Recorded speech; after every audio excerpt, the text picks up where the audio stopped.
अल्हम्दुलिल्लाहि रब्बिल आलमीन वल आक़िबतु लिल मुत्तक़ीन वस्सलातु वस्सलामु अला सय्यिदिल अंबियाइ वल मुरसलीन व अला आलिहि व अस्हाबिहि अत्तय्यिबीन अत्ताहिरीन अम्मा बाद।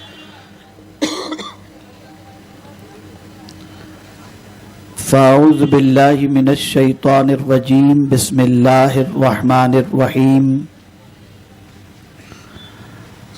अहसिबन नास अन युतरकू अन यक़ूलू आमन्ना वहुम ला युफ्तनून वलक़द फ़तन्नल्लज़ीन मिन क़ब्लिहिम फ़लयअलमन्नल्लाहु अल्लज़ीन सदक़ू वलयअलमन्नल काज़िबीन।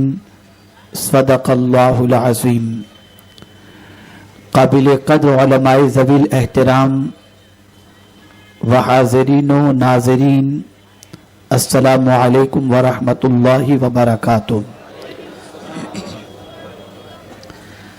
मेरे प्यारे आका सल्लल्लाहु तआला अलैहि वसल्लम के प्यारे दीवानों, जिस आये करीमा की तिलावत का मैंने शर्फ हासिल किया, उससे मुताल्लिक़ कुछ मारूज़ात पेश करने से पहले आक़ाए करीम रऊफ़ुर रहीम अलैहि तहिय्यतु व तस्लीम की बारगाह में जिस तरीक़े से मैं पढ़ाऊँ, अक़ीदत व मोहब्बत में डूब कर उसी तरीक़े से दुरूद व सलाम का नजराना पेश करें।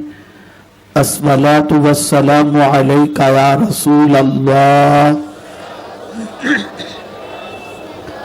अस्सलातु वस्सलामु अलैका या हबीब अल्लाह, अस्सलातु वस्सलामु अलैका या नबी अल्लाह, अस्सलातु वस्सलामु अलैका या नूर अल्लाह व अला आलिका व अस्हाबिका या हबीब अल्लाह सल्लल्लाहु तआला अलैहि वसल्लम। मुसलसल कई रातों से आपने मुहिब गिरामी अजीज़म अनवारुल्लाह साहब से इमाम आली मकाम अला जद्दिही व अलैहि सलातु वस्सलाम के सफ़र और उनके आवानो अंसार की कुर्बानियों का तज़किरा समाअत फरमाया। मैं भी हस्ब मामूल एक शब के लिए आपके दरमियान हाजिर हूँ। गालिबन हर साल शब आशूरा आपके दरमियान में हाजिर होता हूँ और कभी पहले हाजिर होता हूँ, कभी दरमियान में और कभी आखिर में। आज भी मैं हाजिर हूँ और मैं चाहूँगा कि थोड़ी देर में आपको इमाम आली मकाम अला जद्दिही व अलैहि सलातु वस्सलाम की कुर्बानी के मकासिद और करबला के तपते हुए रेत पर एक फातिहाना शान से इमाम हुसैन ने जो कुर्बानियां पेश फरमाई, उसके हवाले से कुछ बातें अर्ज करूंगा। मेरे प्यारे आका सल्लल्लाहु तआला अलैहि वसल्लम के प्यारे दीवानों, तकरीबन लोगों के जहन के अंदर एक बात उभरती है और वो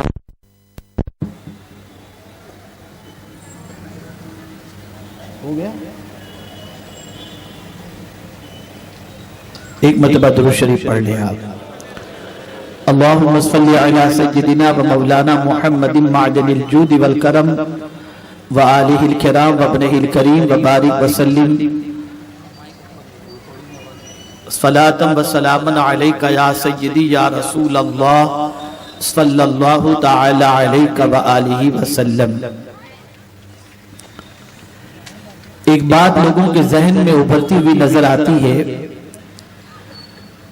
कि गुलामान हुसैन दूर से मुसीबत के मौके पर इमाम हुसैन को मदद के लिए पुकारते हैं और इसी तरीके से मौला अली कर्रमल्लाहु तआला वजहुल करीम को मुश्किल कुशा की हैसियत से दूर से पुकारते हैं तो सवाल ये पैदा होता है कि करबला के अंदर जो इम्तिहान हुआ उसमें आखिर कोई मदद करने के लिए क्यों नहीं पहुंचा? सख्त इम्तिहान था, हर तरफ से दुश्मन घेरे हुए थे और इमाम आली मकाम अला जद्दी व अलैहिस्सलातु वस्सलाम अपने आवानो अंसार के साथ करबला में अपनी जिंदगी के लम्हात गुजार रहे थे।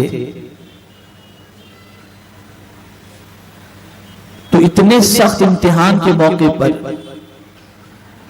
वो लोग जो ये अकीदा रखते हैं कि दूर से अगर किसी को मुसीबत के लिए पुकारा जाए,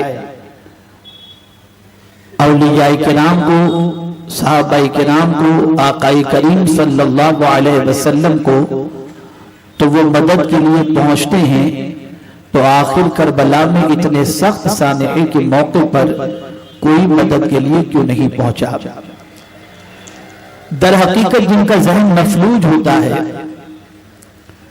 जिनके जहन के अंदर परागंदगी होती है, जिनका कुरान मुकद्दस और अहादीस रसूल सल्लल्लाहु अलैहि वसल्लम से किसी किस्म का कोई ताल्लुक नहीं होता, वो इस किस्म के एतराज करके अपने बोदे अकीदे का सबूत पेश करते हैं। आइए मैं कुरान मुकद्दस की रोशनी में आपको समझाऊं कि करबला का वाक़या दर हकीकत क्या था और करबला के सानहे के मौके पर करबला के ताजदार इमाम हुसैन रज़ी अल्लाह तआला अन्हु ने क्यों मदद की गुहार नहीं लगाई और मदद तलब नहीं फरमाई। मेरे प्यारे आका सल्लल्लाहु तआला अलैहि वसल्लम के प्यारे दीवानों, ऐसा नहीं था कि इमाम आली मकाम अला जद्दी व अलैहिस्सलातु वस्सलाम का जो करबला में वाक़या रूनुमा होने वाला था उसके बारे में पैगंबर आज़म सल्लल्लाहु अलैहि वसल्लम को मालूम न था, या हजरत मौला अली को मालूम न था, या हजरत खातून जन्नत रज़ी अल्लाह तआला अन्हा को मालूम न था। हकीकत ये है, ये सब इसके बारे में जानते थे कि एक वक्त आएगा कि करबला के तपते हुए रेत पर इमाम हुसैन रज़ी अल्लाह तआला अन्हु को अपनी जान जाने आफरी के सुपुर्द करनी होगी और जामे शहादत नोश करना होगा।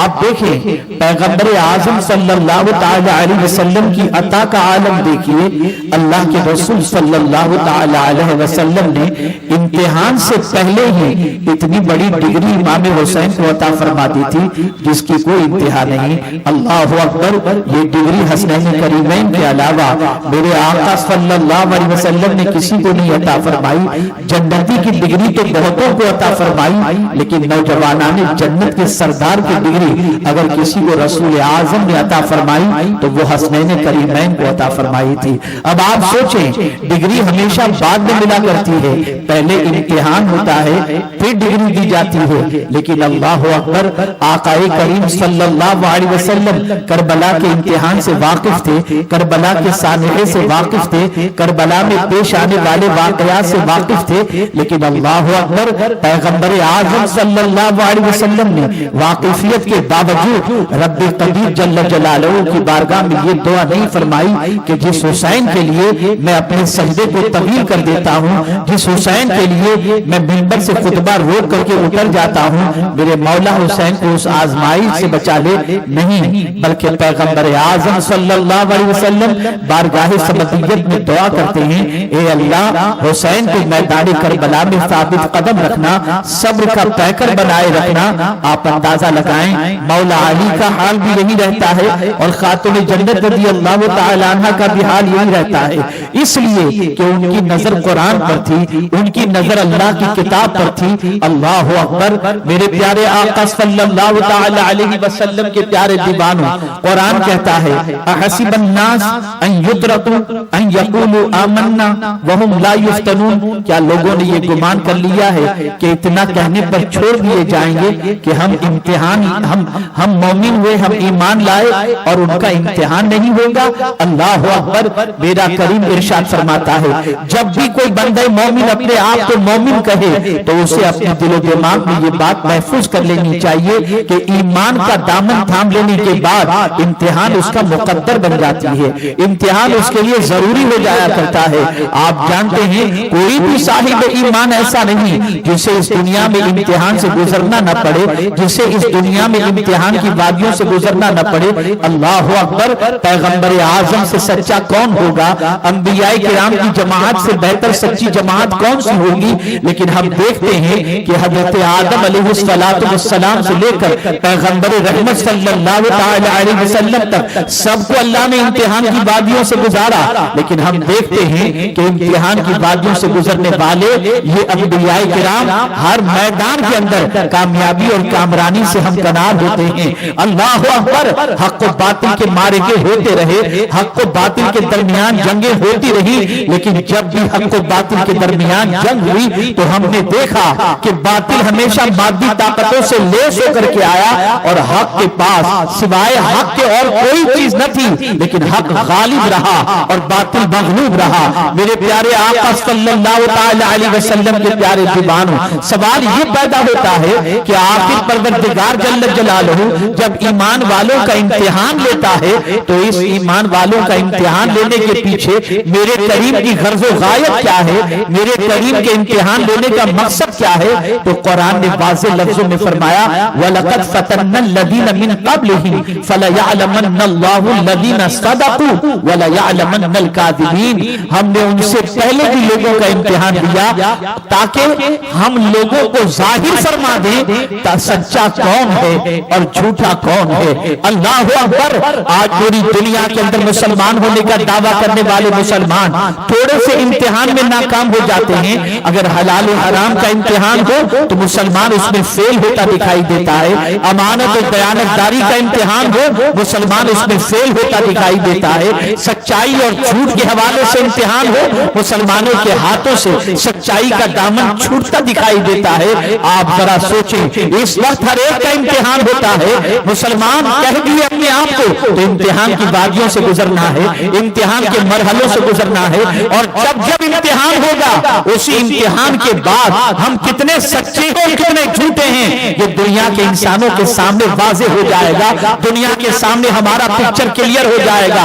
ऐ रसूल आजम सल्लल्लाहु अलैहि वसल्लम के दीवानों, मेरा मौला इम्तिहान न लेकर भी जानता है कि कौन सच्चा है और कौन झूठा, लेकिन इम्तिहान सिर्फ इसलिए लेता है ताकि दुनिया जान सके कि ये सच्चा है या झूठा है, दुनिया देख ले ये सच्चा है या झूठा है। मेरे प्यारे आका सल्लल्लाहु अलैहि वसल्लम के प्यारे दीवानों, आप जरा सोचें, करबला का इम्तिहान वही इम्तिहान तो था, करबला का इम्तिहान वही सख्त इम्तिहान तो था, लेकिन दुनिया ने देखा कि करबला के इम्तिहान के अंदर इमाम हुसैन ने साबित कर दिया कि मेरे दिल में मालो ज़र और इख्तिदार की मोहब्बत नहीं, मेरे दिल में अल्लाह के दीन की मोहब्बत है, रसूल के दीन की मोहब्बत है। मैं जान तो दे सकता हूं, नबी के दीन को कुर्बान होते हुए नहीं देख सकता।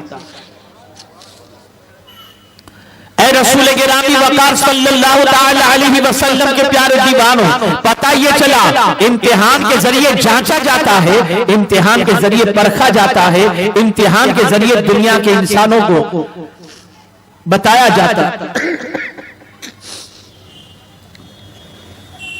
मैं आपसे पूछना चाहता हूं, अगर करबला का इम्तिहान न होता, करबला का सानिहा रूनुमा न होता, तो इमाम हुसैन की अजमत लोगों के दिलों में इस तरीके से कैसे बैठती? आज सदियां गुजर गई, इमाम हुसैन की मोहब्बत के चिराग लोगों के सीनों में रोशन है। सदियां गुजर गई, इमाम हुसैन रज़ी अल्लाह तआला अन्हु की बारगाह में खिराज अकीदत का सिलसिला जारी और सारी है, इसलिए कि इमाम हुसैन रज़ी अल्लाह तआला अन्हु ने एक सच्चे दीनदार होने और एक सच्चे मुसलमान होने और सच्चे नबी के नवासे के साथ साथ नौजवानाने जन्नत के सरदार होने का सबूत अपना सब कुछ लुटाकर इमाम हुसैन रज़ी अल्लाह तआला अन्हु ने पेश किया। मेरे प्यारे आका सल्लल्लाहु तआला अलैहि वसल्लम के प्यारे दीवानों, अब आप देखें कुरान मुकद्दस की दूसरी आयतों के जरिए देखें और इमाम हुसैन की हयात तैयबा को समझने की कोशिश करें तो आपको पता चलेगा कि कुरान की रोशनी के अंदर इमाम हुसैन किस तरीके से फातेह करबला हैं, इमाम हुसैन किस तरीके से कामयाब और कामरान हैं। आइए मैं कुरान मुकद्दस की 2-3 आयतें आपके गोश गुजार करूं। अल्लाह रब्बुल इज्जत जल्ल जलालहू ने इरशाद फरमाया, व मन युतिइल्लाह व रसूलहू फक़द फाज़ फौज़न अज़ीमा, जो अल्लाह और उसके रसूल की इताअत करे उसने बड़ी कामयाबी हासिल कर ली। इसी तरीके से कुरान मुकद्दस में रब ने फरमाया, अल्लज़ीना आमनू व हाजरू व जाहदू फी सबीलिल्लाहि बिअमवालिहिम व अनफुसिहिम अअज़मु दरजतन इंदल्लाह व उलाइका हुमुल फाइज़ून। अल्लाहु अकबर। आप जरा देखें, वो लोग जो ईमान लाए और वो लोग जो ईमान लाने के बाद जिन्होंने हिजरत की, जिन्होंने जिहाद किया अल्लाह की राह के अंदर अपने माल से और अपनी जान से, अल्लाह के नजदीक उनका बड़ा दर्जा है और वही दर हकीकत कामयाब है। आप देखें परवरदिगार जल्ल जलालहू के प्यारे हबीब सल्लल्लाहु अलैहि वसल्लम के नवासे इमाम हुसैन रज़ियल्लाहु मौला तबारक व तआला अन्हु ने किस तरीके से हिजरत फरमाई। आप जानते हैं मदीना इमाम को पसंद था, मदीने में बचपना गुजरा, मदीने में जवानी गुजरी, मदीने में नबी के कांधों पर सवार हुए, मदीने में रसूल आज़म सल्लल्लाहु अलैहि वसल्लम ने उनके लिए खुतबा रोका। मदीने का जर्रा जर्रा इमाम हुसैन रज़ियल्लाहु तआला अन्हु से मोहब्बत कर रहा है। मदीने के दरो दीवार इमाम हुसैन को महबूब है, मदीने की गलियां इमाम हुसैन को महबूब है, मदीने का चप्पा चप्पा इमाम हुसैन से मोहब्बत करता है और इमाम उससे मोहब्बत करते हैं। लेकिन अल्लाह अकबर, जब इमाम हुसैन रज़ियल्लाहु तआला अन्हु को दीन के लिए आवाज दी गई, जब इमाम हुसैन रज़ियल्लाहु तआला अन्हु को हक के दामन को थामने के लिए आवाज दी गई, जब इमाम हुसैन रज़ियल्लाहु तआला अन्हु को सच्चाई के साथ के लिए आवाज दी गई, जब इमाम हुसैन रज़ियल्लाहु तआला अन्हु को जन्नत के रास्ते पर चलने के लिए आवाज दी गई, जब इमाम हुसैन रज़ियल्लाहु तआला अन्हु को रसूल आज़म सल्लल्लाहु अलैहि वसल्लम के सही दीन से वाबस्तगी के सिलसिले में दाखिल होने के लिए उनको पुकारा गया, तो आप जानते हैं इमाम हुसैन रज़ियल्लाहु तआला अन्हु मदीना छोड़कर रवाना हो जाते हैं। अल्लाह अल्लाह, इख्तिदार के लिए गए थे क्या इमाम हुसैन तख्त ताज के लिए गए थे? क्या इमाम हुसैन जिदाल क़िताल के लिए गए थे? क्या इमाम हुसैन जंग के लिए गए थे? नहीं नहीं, अगर जंग के लिए जाना होता तो इमाम हुसैन के मानने वालों की फौज मक्के में भी थी, मदीने में भी थी, बड़ा लश्कर लेकर के जाते, बड़ी फौज लेकर के जाते, लाहौर लश्कर के साथ जाते, लश्कर जर्रार के साथ जाते, असलहों से लेस होकर जाते, फौजी दस्ते के साथ जाते। लेकिन इमाम हुसैन गए क्यों थे? इमाम हुसैन को बुलाने वालों ने यही कहकर तो बुलाया था, यजीद फासिक फाजिर है, हम उसकी बैत को कबूल करने के लिए तैयार नहीं, हम चाहते हैं कि आपके दामन से वाबस्ता हो जाएं, आपकी बैत को कबूल कर लें, इसलिए कि अगर रूए जमीन पर कोई ऐसा इंसान हमें नजर आता हो जिसकी गुलामी में रहकर हम जन्नत के मुसाफिर बन सकते हैं, तो हमारी निगाहों का इंतखाब कोई और नहीं है। या इमाम हुसैन, हमारी निगाहों का इंतखाब आप ही हैं। अल्लाह अकबर। इमाम हुसैन रज़ियल्लाहु तआला अन्हु के लिए ये उनकी तरफ से आवाज थी, ये उनकी पुकार थी। सहाबा मशवरा जरूर देते हैं, लेकिन इमाम हुसैन के सामने मैदान क़यामत है, इमाम हुसैन के सामने बारगाह समदियत में जवाबदेही का तसव्वुर है, इमाम हुसैन के सामने अल्लाह अज़्ज़ व जल्ल की बारगाह में हाजिर होने का ख्याल मौजूद है कि अगर बिलफर्ज मैं कूफा नहीं जाता हूं और ये लोग यजीद की बैत कबूल करने के बाद फिस्क व फुजूर की वादियों में घूमने लगे, फिस्क व फुजूर में जिंदगी गुजारने लगे और यजीद की आदतों के आदी बन गए, तो कल बरोज़े क़यामत ये कह सकते हैं कि हमने हुसैन को आवाज दी थी, हुसैन नहीं आए, इसलिए यजीद का दामन हमने थाम लिया। इमाम हुसैन रज़ियल्लाहु तआला अन्हु अल्लाह के रसूल के वो नवासे थे जिनकी जिंदगी का लम्हा लम्हा फिक्र आखिरत में गुजरता था, जिनकी साथें अल्लाह की बारगाह में जवाबदेही के तसव्वुर में गुजरती थी, जिनकी साथों का मामला ये था कि बारगाह समदियत के अंदर हाजिरी का ख्याल किसी लम्हे भी ओझल होता हुआ दिखाई नहीं देता था। अल्लाह अकबर। इमाम हुसैन रज़ियल्लाहु मौला तबारक व तआला अन्हु रवाना रवाना तो हो जाते हैं, अल्लाह अकबर, लेकिन साथ में किसको लेते हैं? उन लोगों को लेते हैं जिनको जंग के लिए कोई लेकर नहीं जाया करता। भला बताओ तो सही, क्या कोई जंग के लिए 6 माह के बच्चे को लेकर जाता है? कोई जंग के लिए जवान बेटी को लेकर जाता है? कोई जंग के लिए बीवी को लेकर जाता है? पता ये चला इमाम हुसैन हिजरत फरमा रहे हैं इहकाके हक के लिए, इमाम हुसैन तशरीफ ले जा रहे हैं इकामत दीन के लिए, इमाम हुसैन तशरीफ ले जा रहे हैं बातिल से लोगों को बचाने के लिए, इमाम हुसैन तशरीफ ले जा रहे हैं हक की आवाज को बुलंद करने के लिए, इमाम हुसैन तशरीफ ले जा रहे हैं दीन से लोगों की वाबस्तगी को मजबूत करने के लिए। दुनिया में इंसान सफर करता है, दुनिया में इंसान अपना घर छोड़ता है, मुख्तलिफ मकासिद हुआ करते हैं, लेकिन इस मकसद अजीम पर कुर्बान इमाम मदीना छोड़ रहे हैं दीन की सरबुलंदी के लिए, इमाम मदीना छोड़ रहे हैं दीन की आबियारी के लिए। मेरे प्यारे आका सल्लल्लाहु ताला अलैहि वसल्लम के प्यारे दीवानों, अगर कोई ये तसव्वुर करता हो कि इमाम हुसैन रज़ियल्लाहु ताला अन्हु करबला इसलिए गए थे, कूफा इसलिए गए थे ताकि तख्ते ताज पर फाइज होकर खूब मालो जर हासिल करें, तो मैं आपसे अर्ज करना चाहूंगा मेरे प्यारे आका सल्लल्लाहु अलैहि वसल्लम के प्यारे दीवानों, इमाम हुसैन के दिल के अंदर न माल की मोहब्बत थी, न मनाल की मोहब्बत थी, न तख्ते ताज की मोहब्बत थी। इमाम हुसैन के दिल में अगर मोहब्बत थी तो बस इस चीज की मोहब्बत थी कि कोई भी इंसान, कोई भी कलमा पढ़ने वाला भटकने न पाए, बहकने न पाए, उसके कदम फिसलने न पाए, कोई ऐसे रास्ते पर वो न चला जाए जिस रास्ते पर चलने के बाद वो जहन्नम का मुस्तहिक हो जाए, बल्कि ऐसे रास्ते पर मुसलमान चलें जिन रास्ते पर चलने के बाद उनकी जिंदगियों में इंकलाब पैदा हो जाए, उनकी जिंदगियां संवर जाएं। याद रखें, बड़ी जिम्मेदारी के साथ अर्ज करता हूं, इमाम हुसैन रज़ियल्लाहु ताला अन्हु यजीद के सिलसिले में बैत से रोकने के लिए उनकी आवाज पर लब्बैक कहते हुए क्यों पहुंच गए? याद रखें, ये मकूला है, ये कौल है, अन्नासु अला दीन मुलूकिहिम, लोग अपने बादशाहों के दीन पर होंगे, जैसा बादशाह का दीन होगा वैसा ही रियाया का दीन होगा। इसे मुख्तसर तरीके पर मैं आपको समझाऊं, अगर पुलिस कमिश्नर रिश्वत लेता है तो डीसीपी भी रिश्वत लेगा, सीनियर भी रिश्वत लेगा और रिश्वत का बाजार गर्म होगा, इसलिए कि बड़ा अगर इस फेल में मुर्तकिब होता है तो नीचे वालों में ये आदतें आती चली जाती हैं। और ये भी याद रखें, दुनिया में कोई भी बुराई का अड्डा बगैर रिश्वत के नहीं चलता, बगैर जुर्म के और बगैर लांच दिए हुए चलता हुआ दिखाई नहीं देता। आप देखते होंगे मेरे प्यारे आका सल्लल्लाहु ताला अलैहि वसल्लम के प्यारे दीवानों, अगर बड़ा रिश्वतखोर है तो नीचे के सारे डिपार्टमेंट में रिश्वत का सिलसिला चलता चला आता है।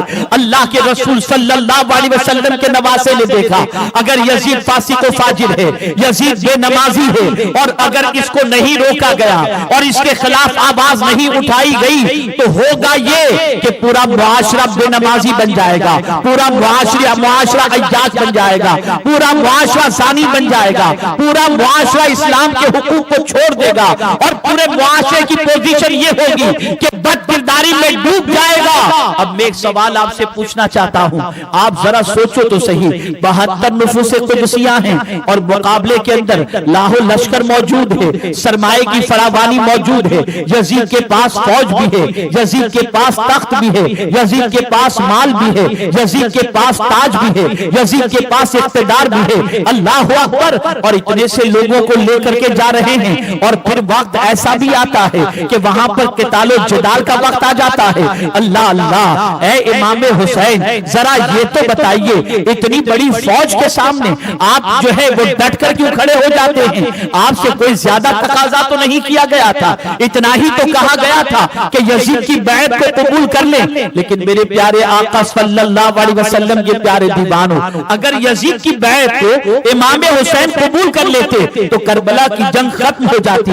ये करबला की जंग होती ही नहीं, न इमाम हुसैन के साहबजादे शहीद होते, न इमाम हुसैन शहीद होते, किसी की जान न जाती, बल्कि वहां पर सिचुएशन ये होती, इमाम के कदमों में दौलत का अंबार रख दिया जाता, इमाम की हर ख्वाहिश को पूरी कर दी जाती।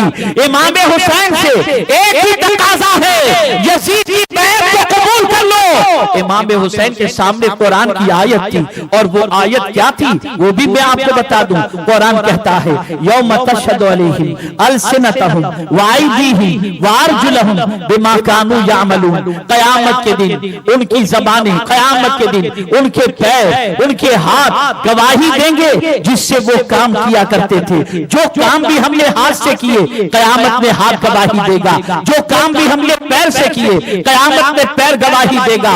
इमाम हुसैन को मालूम था अगर मैं यजीद की बैत को कबूल कर लेता हूं तो मेरा ये हाथ कल बरोज़े कयामत गवाही देगा कि हुसैन ने बातिल के हाथ में हाथ दे दिया था। इसलिए इमाम हुसैन ने ये आज़म मुसलमान कर लिया, मैं अपने हाथ को बचा लूंगा, जान दे करके ये वाज़े कर दूंगा कि मेरा हाथ गवाही देगा कि मैंने बातिल के हाथ में हाथ नहीं, मुस्तफा प्यारे के हाथ में हाथ दिया है।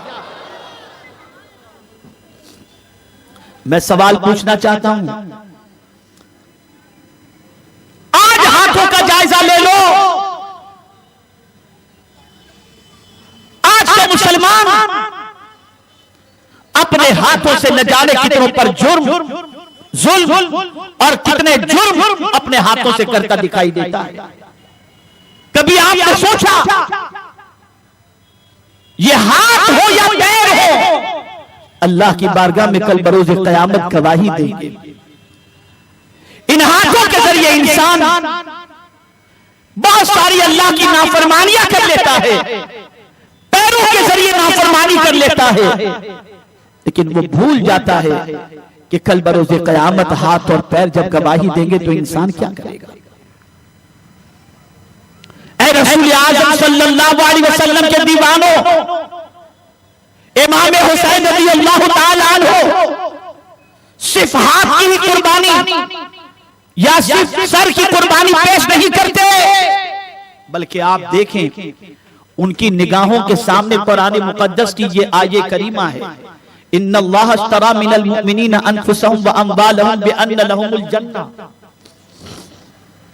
बेशक अल्लाह ने मोमिनों के जान और माल को खरीद लिया जन्नत के बदले में।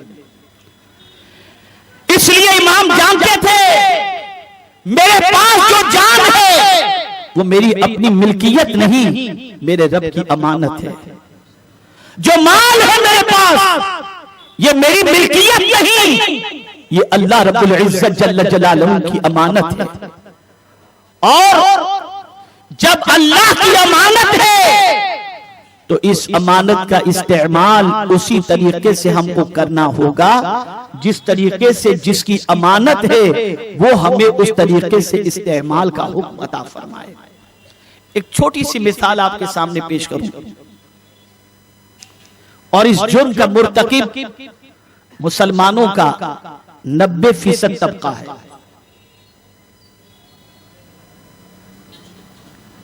एक मिसाल के जरिए मैं आपको समझाऊं,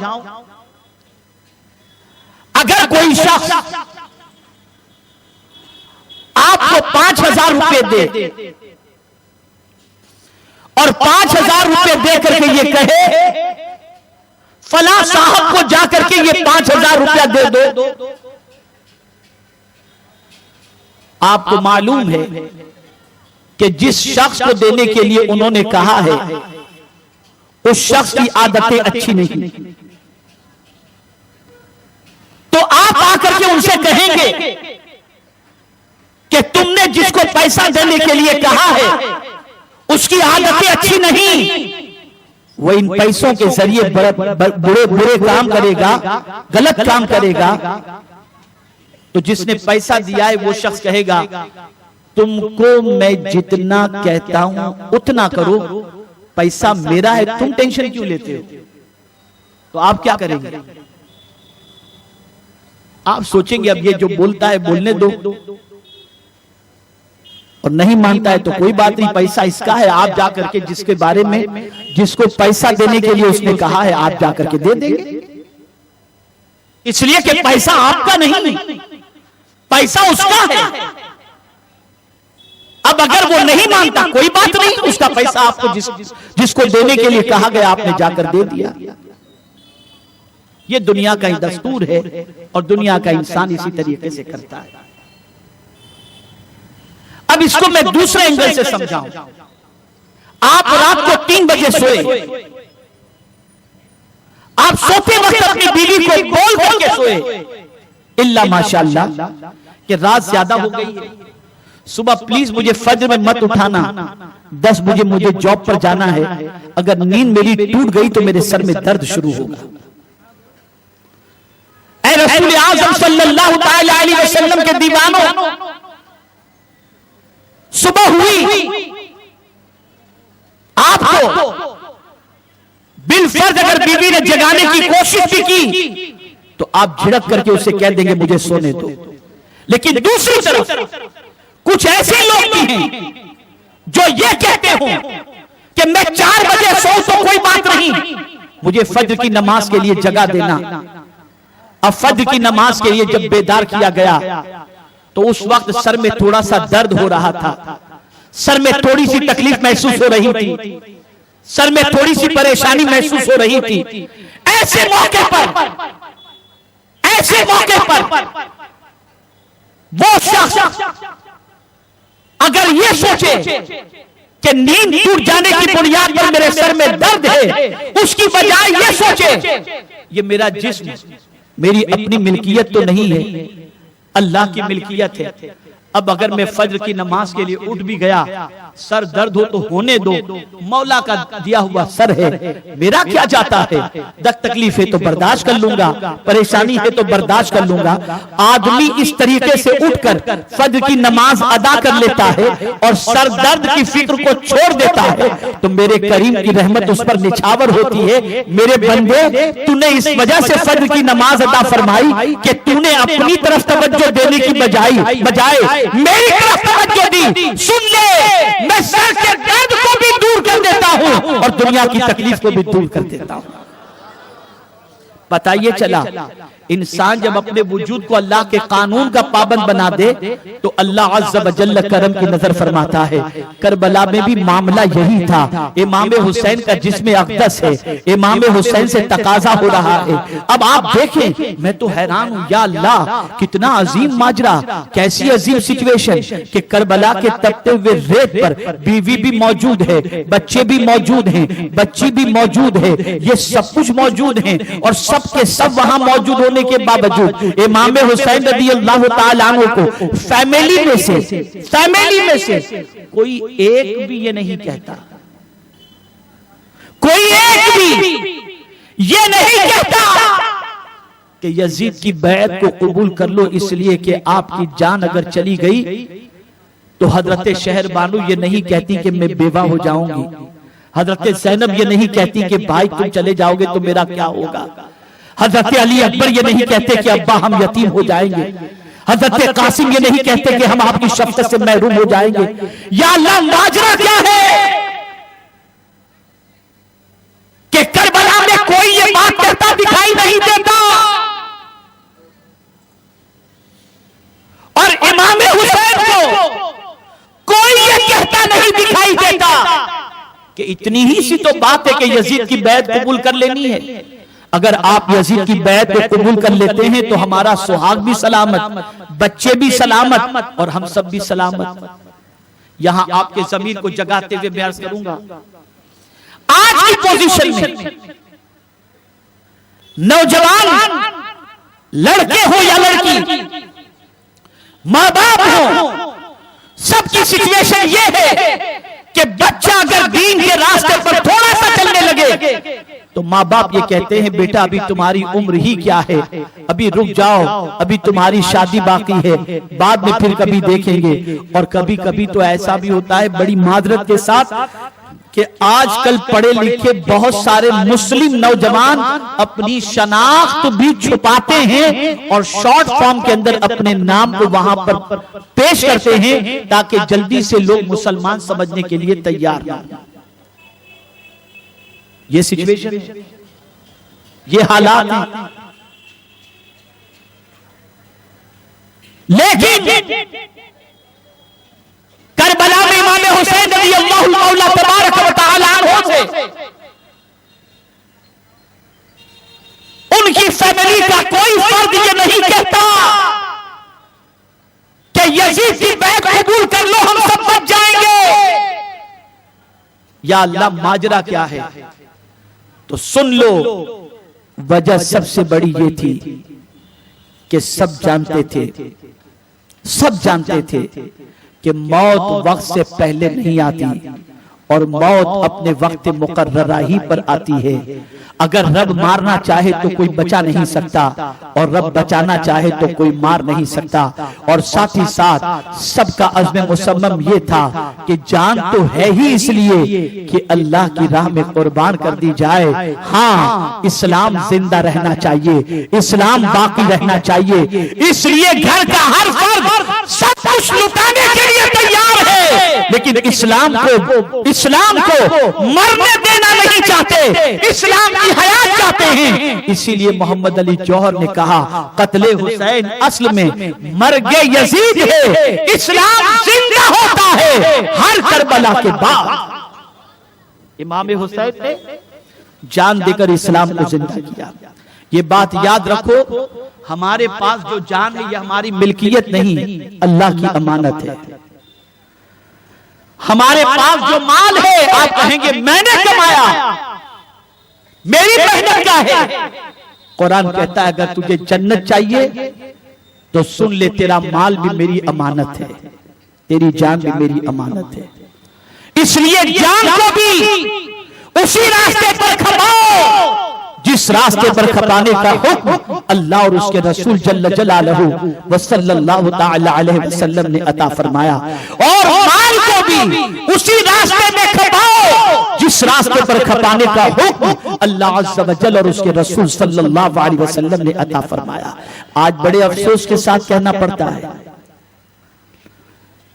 जान को भी इंसान अपनी मिल्कियत समझकर, अपनी प्रॉपर्टी समझकर अपनी मर्जी से इस्तेमाल करता है और माल को भी अपनी तबीयत के मुताबिक नाजायज और हराम कामों में खर्च करता दिखाई देता है। लेकिन करबला से इमाम हुसैन रज़ियल्लाहु ताला अन्हु ये पैगाम देते नजर आते हैं कि देखो मेरी जान भी तुम्हारी निगाहों के सामने है, मेरा माल भी तुम्हारी निगाहों के सामने है। कुरान पढ़ करके देखो, कामयाब वो है जो अपनी जान को भी अल्लाह के नाम पर खर्च कर दे और अपने माल को भी अल्लाह के नाम पे खर्च कर दे।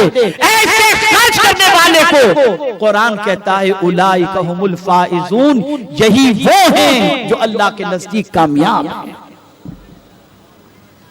यही वो लोग हैं जो कामयाब हैं। मेरे प्यारे आका सल्लल्लाहु ताला अलैहि वसल्लम के प्यारे दीवानों, यहां बहुत अहम नुक्ते की तरफ आपकी तवज्जो को मबसूल करूंगा, बहुत अहम नुक्ते की तरफ। आपको मालूम है आकाए करीम रऊफुर रहीम अलैहि तहियतु व तस्लीम ने अपने विसाल के वक्त जो वसीयत फरमाई थी, वो वसीयत क्या थी? सरकार सल्लल्लाहु अलैहि वसल्लम के लम्हाए मुबारक पर जुम्बिश थी। एक सहाबी ने अपने कान हुजूर सल्लल्लाहु अलैहि वसल्लम के होंठ मुबारक पर रखे तो आकाए करीम सल्लल्लाहु ताला अलैहि वसल्लम इरशाद फरमा रहे थे, कुर्रतु ऐनी फिस्सलाह, नमाज में मेरी आंखों की ठंडक है, नमाज। फिर औरतों के हवाले से फरमाया कि इनके हवाले से अल्लाह से डरो।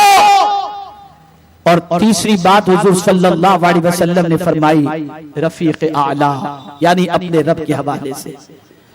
विसाल के वक्त आकाए करीम सल्लल्लाहु अलैहि वसल्लम ने सजदे की तलकीन फरमाई, औरतों से अच्छे सुलूक की तलकीन फरमाई और रब्बे कदीर जल्ल जलालहू की मोहब्बत के हवाले से ऐलान फरमाया। अब यहां करबला में आप देखिए तो आपको हैरत होगी, इमाम हुसैन हजरत शहरबानू से फरमा रहे हैं, शहरबानू तुम्हें इजाजत है, तुम अगर कहो तो तुम्हारे लिए मक्का मदीना या ईरान, जहां तुम जाना चाहो वहां का एहतमाम कर दिया जाए। इनकी दुश्मनी मुझसे है, तुम नाज़ों में पली हुई हो, कई दिनों से यहां से यहां पर भूख और प्यास को बर्दाश्त कर रही हो, इसलिए मेरी तरफ से तुम्हें इजाजत है और तुम जाना चाहो तो जा सकती हो। जानते हैं शहरबानों ने क्या जवाब दिया? मुमकिन है यहां पर खवातीन भी सुन रही हूं। मैं उन खवातीन से अर्ज करूंगा जो थोड़ी सी तकलीफ शौहर की तरफ से मिले तो शौहर को छोड़कर मैके में जाकर के बैठ जाती हैं। जरा वो इससे सबक सीखें। इतना सख्त इम्तिहान है और नाजों में पड़ी हुई थी हजरत शहरबानो। लेकिन जब इमाम हुसैन ने ये फरमाया तो कहती हैं, ऐ मेरे सरताज, क्या मैं चंद दिन आराम से जीने के लिए इस मुसीबत के वक्त में आपका साथ छोड़ करके चली जाऊं? सुनिए, जीऊंगी तो जीऊंगी भी तो आपके साथ और मरूंगी भी तो आपके साथ। मैं सब कुछ कुर्बान कर सकती हूँ लेकिन ऐसे मौके पर आपका साथ नहीं छोड़ सकती। इमाम हुसैन रज़ी अल्लाह तआला अन्हु ने दुआओं से नवाजा और गोया गुंबद खदरा की तरफ मुतवज्जे होकर इमाम हुसैन अपने नाना से अर्ज कर रहे हो, या रसूलल्लाह सल्लल्लाहु अलैहि वसल्लम, वक्त विसाल आपने जो बीवी के साथ सलूक के हवाले से फरमाया था, सरकार मेरी बीवी करबला में गवाह है। मैं ऐसे मौके पर अपनी बीवी पर ज्यादती या उसे परेशान होने नहीं दे रहा, उसके साथ अच्छे सलूक का मुजाहिरा करके आपकी वसीयत पर अमल कर रहा हूं। दूसरी वसीयत क्या थी? रसूल आज़म सल्लल्लाहु अलैहि वसल्लम की वसीयत नमाज की। नमाज इमाम हुसैन रज़ी अल्लाह तआला अन्हु ने करबला में सजदा किया और सजदे में जाना। एक सवाल मैं आपसे पूछना चाहता हूं, इतनी बड़ी हिम्मत एक बात जो जहन में लाने की है कि 6 माह के बच्चे की मैयत उठाकर, जवान साल अली अकबर की मैयत उठाकर, भतीजे के जनाजे को उठाकर, भाई अब्बास के कटे के बाजू को उठाकर, इतना सब कुछ लुटाने के बाद इंसान की हिम्मत जवाब दे जाती है। और फिर साथ ही साथ जिस्म पर इतने नेज़ों के वार हो तो ऐसी सिचुएशन में नमाज का ख्याल नहीं रहता। लेकिन या इमाम आपकी अजमतों पर कुर्बान, क्या इतनी तकलीफ के अंदर भी अपने नाना की वसीयत याद है कि हुजूर ने आखिरी लम्हे में भी नमाज की फिक्र फरमाई और वसीयत फरमाई थी। इसलिए इमाम हुसैन ऐसी सिचुएशन में भी नमाज अदा फरमाते हैं। अब आपसे भी एक सवाल पूछता हूं कि आखिर ये जज्बा पैदा कैसे हुआ? जान सजदे में देने का जज्बा कैसे पैदा होगा? जानते हैं आप,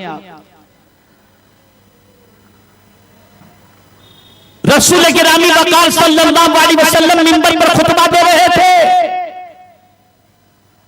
और इमाम हुसैन नन्हे से थे।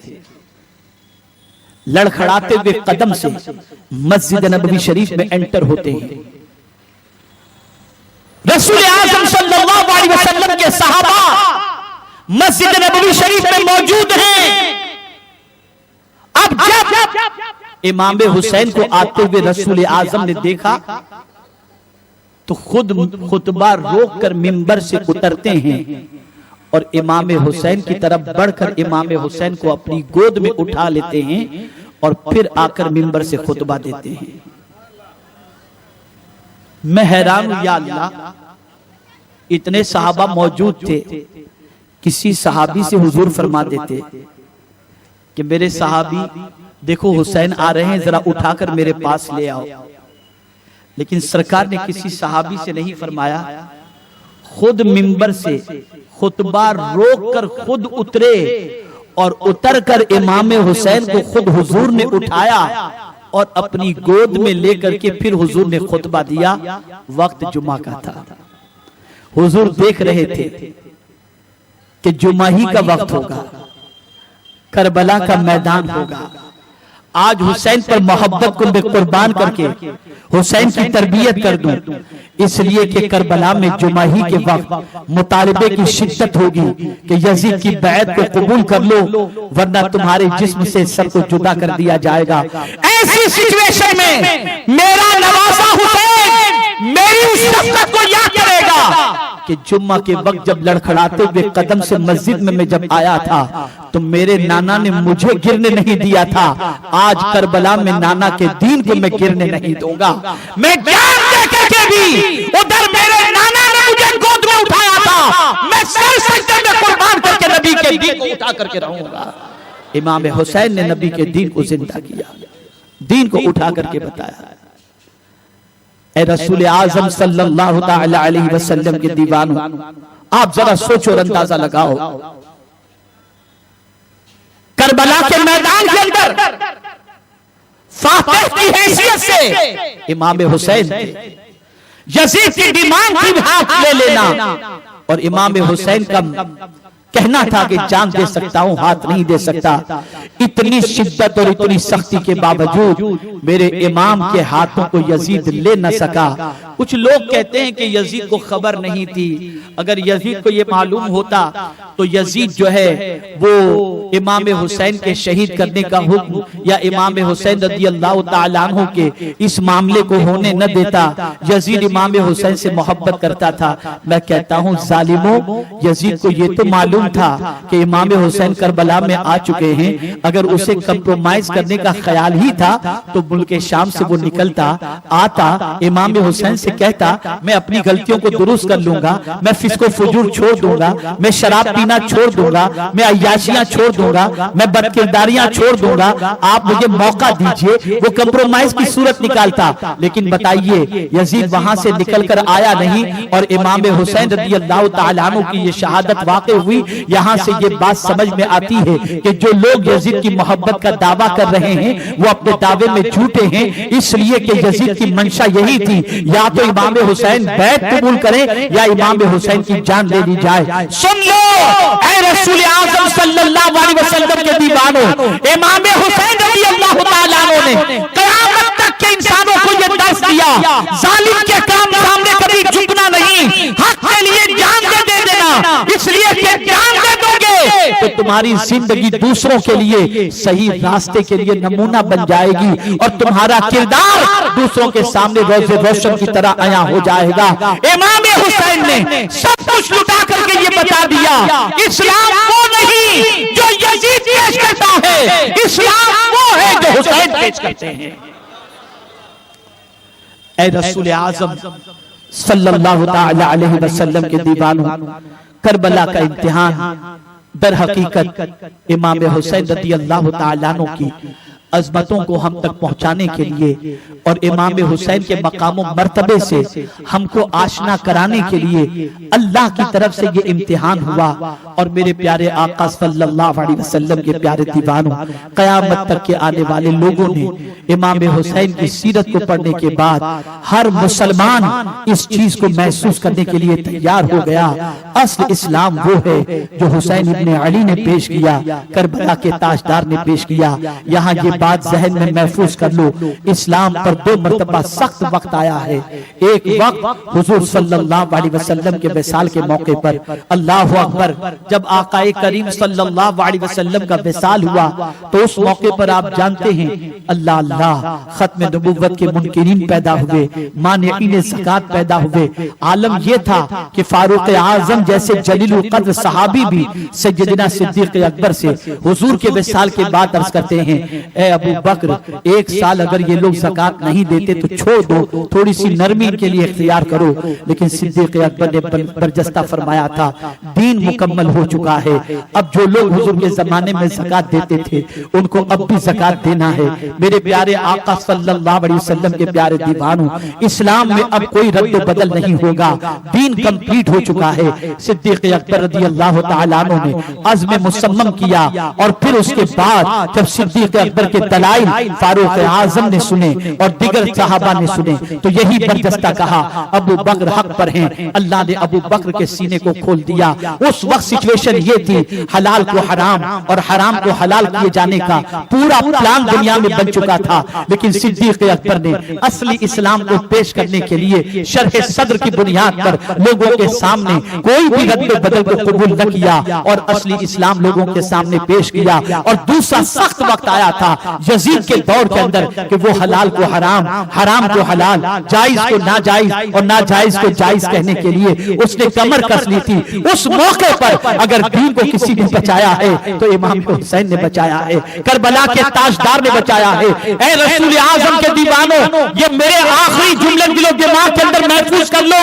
आज भी अगर मुसलमान ज़िना को बुरा समझता है, शराब को हराम समझता है, सजदे को अच्छा समझता है, तो ये सदका है हुसैन इब्ने अली।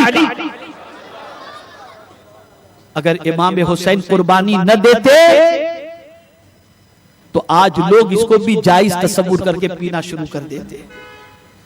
कितना बड़ा एहसान है इमाम हुसैन का। इसलिए ए रसूल आजम सल्लल्लाहु अलैहि वसल्लम के दीवानों, ताजदार करबला इमाम आले मकाम अला जद्दही व अलैहिस्सलातु वस्सलाम के नक्शे कदम पर चलो। जिस किरदारी की जड़ें काटने के लिए और जिस बुराई के सर से पाप के लिए इमाम हुसैन ने 6 माह के बच्चे को कुर्बान किया था, आज अगर उन्हीं बुराइयों का मुर्तकिब मुसलमान हो रहा हो तो इमाम हुसैन के दिल पर क्या बीतेगी। इसलिए ए इमाम हुसैन से मोहब्बत करने वालों, यजीदी किरदार से नफरत करो, यजीदी आदात से नफरत करो, यजीदी अतवार से नफरत करो, यजीदी बदकिरदारी से नफरत करो और हुसैनी किरदार को अपनाओ। इमाम हुसैन के नक्शे कदम पर चलो। अल्लाह रब्बुल इज्जत जल्ल जलालहू आकाए करीम रऊफुर रहीम अलैहि तहियतु व तस्लीम की सबको तौफीक, मुझे आपको सबको इमाम हुसैन के नक्शे कदम पर चलने की तौफीक नसीब फरमाए। याद रखो, नमाज एक वक्त की कज़ा न करो। याद रखो, अपनी बीवियों पर जुल्म और ज्यादती न करो। याद रखो, अल्लाह की मोहब्बत और उसके रसूल की मोहब्बत में किसी किस्म की कमी आने न दो।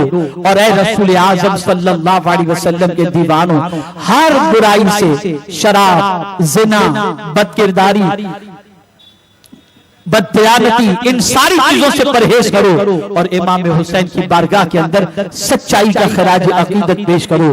किसी को बताने की जरूरत न हो कि तुम गुलाम हुसैन हो। इतने अच्छे बन जाओ कि तुम्हारे किरदार को देखकर दुनिया पुकार उठे, ये हुसैन का दीवाना जा रहा है, ये मुस्तफा प्यारे का आशिक जा रहा है। अल्लाह मुझे आपको सबको तौफीक नसीब फरमाए। कल का दिन हमारे लिए बहुत अहम दिन है, यौम आशूरा है, इसलिए इस दिन आप रोजा भी रखें। आज का भी बहुत सारों ने रोजा रखा होगा। कल के रोजे के हवाले से आकाए करीम सल्लल्लाहु अलैहि वसल्लम ने इरशाद फरमाया, जो शख्स यौम आशूरा का रोजा रखे, अल्लाह की जात से उम्मीद है कि वो पिछले साल के गुनाहों का उसे कफारा बना दे। इसलिए यौम आशूरा का रोजा रखें। इसी तरीके से फरमाया गया, जो शख्स यौम आशूरा को अपने अहलो अयाल पर, गुरबा यतामा मसाकीन पर फराख दिली से खर्च करे, अल्लाह ताला साल भर उसके रिस्क में बरकतें अता फरमाता है। इसलिए कल के दिन इन चीजों का ख्याल करें।